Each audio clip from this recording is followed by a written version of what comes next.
Então, manifestação divina. Sesara Maharaj, que jai. Bom, Bhaktisiddhanta deu Babaji para alguns, né? Mas isso foi considerado como Vanaprastha, né? Não foi como... ou seja, Vanaprastha, Vana significa floresta. Quando uma pessoa ela vai na cultura védica, ninguém deveria morrer em casa, assim, no sentido de ao morrer no lar, né, apegado ao lar. Isso é uma coisa muito estranha, antinatural, inclusive, né? Quando a gente vê os animais, né, por exemplo, os lobos, né, eles não morrem. Quando eles já estão para morrer, eles se afastam, né, da alcateia, da matilha, alcateia, sei lá, e vão morrer sozinhos, ou seja, eles não querem ser um fardo, né, para os seus companheiros, algo assim. Isso é a vida animal, com certeza, é a vida animal.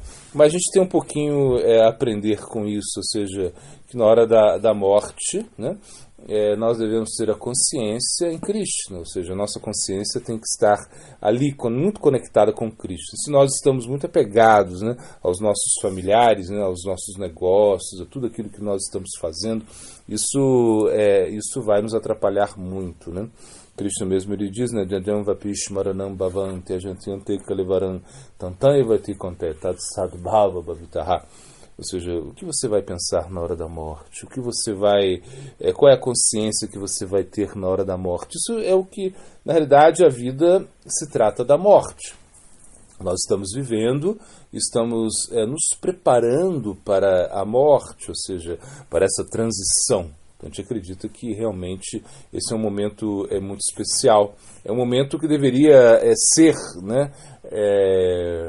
Você deveria estar preparado para isso, né? E preparar para a morte significa cultivar a vida espiritual todos os dias. Todos os dias você tem que ter uma consciência divina para que você chegar no momento da morte você também ter consciência divina. Isso é o que se espera.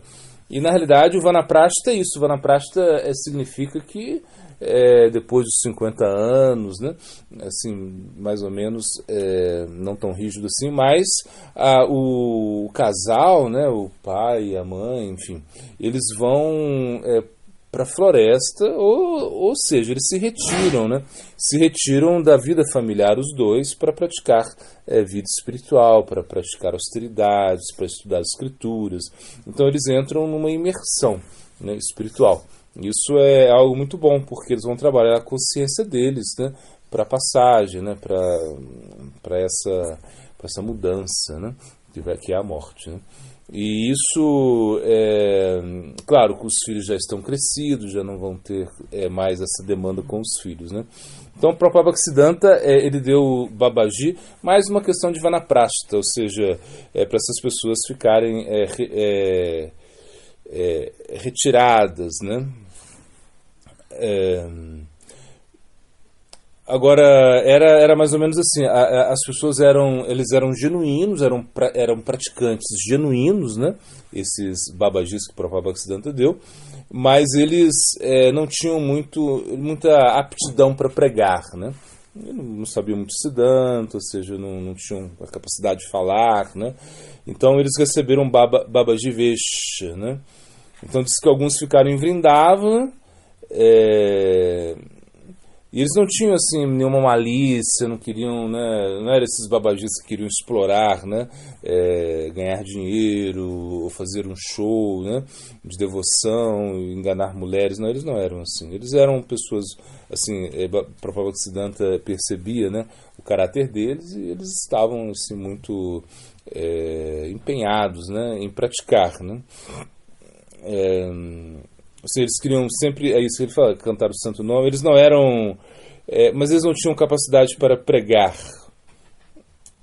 E essas pessoas obtiveram Babaji Vesha na sua velhice, né? Então na velhice já não tinham mais compromisso com a família. Então isso era mais relacionado ao Varnashram, ao Vanaprastha que ele estava dizendo, né?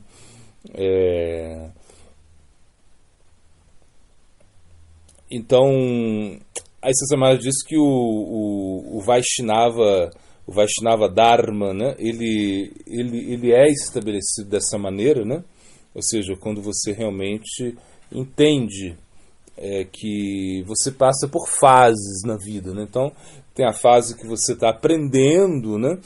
A gente fala que são os brahmacharis, né? Brahmacharinis, eles estão aprendendo, estão se treinando espiritualmente. Depois tem a fase de casado, né? O grihasta ashna, onde as pessoas, elas agora, que elas tiveram já uma certa instrução, né? No brahmachari ashna, e ainda que seja pouco, né? Claro, no sistema tradicional eram vários anos, mas talvez para nós um período curto já seja suficiente, já é uma grande ajuda, né?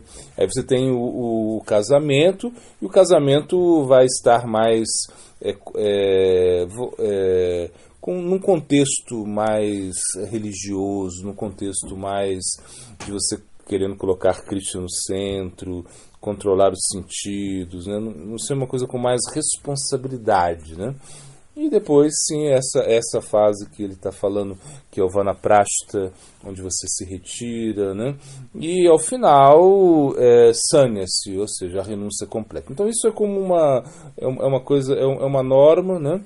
Mas não precisa ser assim. Na realidade, a gente entende que o Varnashram não pode ser aplicado, né, no nosso contexto atual, ou seja, teria que ser num sistema monárquico, ou seja, teria muitas coisas que deveríamos observar. Entretanto, fica essa ideia, né, de você praticar, você se treinar, você praticar, você manter uma família, você educar os filhos espiritualmente também, dar essa oportunidade que os filhos possam ser educados espiritualmente, e depois você se retirar disso e preparar para realmente a próxima vida.